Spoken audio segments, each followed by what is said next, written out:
കാർഷിക വാർത്തകൾ. വാഴക്കുളം പൈനാപ്പിളിന് ചരിത്രത്തിലെ ഏറ്റവും ഉയർന്ന വില ലഭിച്ചതോടെ കർഷകർക്ക് പ്രതീക്ഷയുടെ പുതിയ കിരണം. ഗ്രീൻ പൈനാപ്പിളിന് കിലോയ്ക്ക് 68 രൂപ വരെ ലഭിക്കുമ്പോൾ വില ഇനിയും ഉയരാനാണ് സാധ്യതയെന്ന് വ്യാപാരികൾ.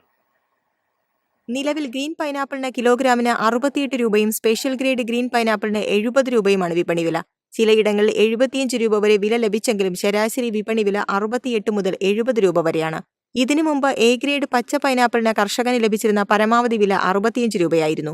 മെയ് മാസത്തിന്റെ മധ്യത്തോടെ വില കിലോയ്ക്ക് 20 രൂപയായി ഇടിഞ്ഞതോടെ കർഷകർ ലക്ഷക്കണക്കിന് രൂപയുടെ നഷ്ടം നേരിട്ടിരുന്നു. എന്നാൽ ഇപ്പോഴത്തെ ഉയർന്ന വിലയുടെ ഗുണം ഭൂരിഭാഗം കർഷകർക്കും ലഭിക്കുന്നില്ല.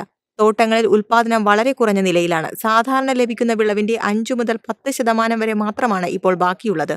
അതിനാൽ ഈ വില വർധന മുൻപുണ്ടായ നഷ്ടം നികത്താൻ മതിയാകില്ലെങ്കിലും കർഷകരുടെ ആത്മവിശ്വാസം വീണ്ടെടുക്കാൻ സഹായിക്കുമെന്നാണ് പ്രതീക്ഷ. പൈനാപ്പിൾ ക്ഷാമമാണ് നിലവിലെ വിലക്കയറ്റത്തിന് പ്രധാന കാരണം. കാലാവസ്ഥാ വ്യതിയാനവും കടുത്ത ചൂടും മൂലം ഒരുമിച്ച് കുല വരുത്താൻ ഉപയോഗിക്കുന്ന എത്തിഫോൺ പ്രയോഗം കൃത്യമായി നടത്താൻ സാധിച്ചില്ല. ഇതോടെ വിപണിയിലേക്ക് പുതിയ പൈനാപ്പിളിന്റെ വരവ് ഗണ്യമായി കുറഞ്ഞു. അമിത ചൂട് പൈനാപ്പിളിന്റെ വലിപ്പത്തെയും ഗുണനിലവാരത്തെയും ബാധിച്ചു. മെയ് മാസത്തിൽ ഹോർമോൺ പ്രയോഗമില്ലാതെ തന്നെ നിരവധി ചെടികൾ കുലച്ചെങ്കിലും വിലയിടിവും തൊഴിലാളി ക്ഷാമവും കാരണം വലിയൊരു വിഭാഗം വിളകൾ തോട്ടങ്ങളിൽ തന്നെ നശിച്ചുപോയിരുന്നു. വിപണിയിൽ ഇപ്പോൾ തുടരുന്ന വിലക്കയറ്റം വരും ദിവസങ്ങളിലും തുടരാൻ സാധ്യതയുണ്ടെന്നാണ് വ്യാപാര മേഖലയുടെ വിലയിരുത്തൽ. News desk MyFin TV. പരമ്പരാഗത മാമ്പഴ കൃഷിരീതികളിൽ നിന്നും മാറി പുതിയ സാങ്കേതിക വിദ്യകൾ സ്വീകരിച്ചതോടെ തമിഴ്നാട്ടിലെ നിരവധി കർഷകരുടെ വരുമാനം ഗണ്യമായി ഉയരുന്നു. അൾട്രാ ഹൈ ഡെൻസിറ്റി പ്ലാന്റിംഗ് ഉൾപ്പെടെയുള്ള ആധുനിക രീതികൾ പ്രോത്സാഹിപ്പിക്കുന്ന പ്രോജക്റ്റ് ഉന്നതിയാണ് ഈ മാറ്റത്തിന് പിന്നിൽ. തമിഴ്നാട്ടിലെ തേനി, ദിണ്ടിഗൽ ജില്ലകളിൽ ആരംഭിച്ച പ്രോജക്റ്റ് ഉന്നതി മാമ്പഴ കൃഷിയുടെ സാമ്പത്തിക ശാസ്ത്രം തന്നെ മാറ്റിമറിക്കുകയാണ്. അൾട്രാ ഹൈ ഡെൻസിറ്റി പ്ലാന്റിംഗ് അഥവാ UHDP രീതിയിലൂടെ 1 ഏക്കറിൽ നിന്നും 10 മുതൽ 12 ടൺ വരെ മാമ്പഴം ലഭിക്കുമ്പോൾ പരമ്പരാഗത രീതിയിൽ ഇത് 4 മുതൽ 5 ടൺ മാത്രമായിരുന്നു.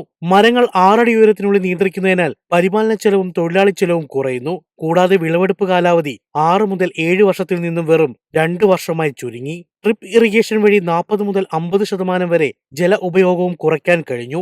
ഇപ്പോൾ തേനി, ദിണ്ടിഗൽ ജില്ലകൾക്കപ്പുറം ധർമ്മപുരി, കൃഷ്ണഗിരി ജില്ലകളിലേക്കും പദ്ധതി വ്യാപിപ്പിച്ചിട്ടുണ്ട്. കൂടുതൽ വിളവും മികച്ച വരുമാനവുമാണ് കർഷകരെ ഈ പുതിയ രീതിയിലേക്ക് ആകർഷിക്കുന്നത്. News desk MyFin TV. എളുപ്പത്തിൽ സമ്പാദ്യം വളർത്താം. ഇന്ന് തന്നെ മൈഫിൻ TV ആപ്പ് ഡൗൺലോഡ് ചെയ്യൂ.